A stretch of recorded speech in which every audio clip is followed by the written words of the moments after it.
আসসালামু আলাইকুম। Hi viewers, আপনারা কেমন আছেন? আলহামদুলিল্লাহ।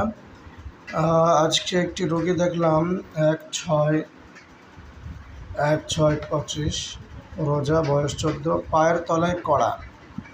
পায়ের তলায় কড়া, যার ব্যথা আছে। এটাকে ইংলিশে কর্ন বলা হয় চিকিৎসা ভাষায়, আর এটাকে আমাদের অঞ্চলে বলা হয় পায়ে কুলাটি। যাই হোক, এগুলো পায়ের তলায় হয়ে থাকে, শক্ত হয়, অনেক সময় ব্যথা থাকে, অনেক সময় ব্যথা থাকে না। তাকে আমরা ইলেকট্রো হোমিওপ্যাথি ট্রিটমেন্ট দিলাম। দেখতে পাচ্ছেন এই যে ওষুধগুলো, আলহামদুলিল্লাহ খুব ভালো রেজাল্ট পাওয়া যায়। মোটামুটি 3টা ফাইল খেলেই রেজাল্ট চলে আসে, স্থায়ী সমাধান হয়ে যায়। কড়া বা কুলাটি বা কর্ন যেটাই বলেন, পায়ের তলায় হয়ে থাকে, ব্যথা করে, অনেক সময় ব্যথা করে না।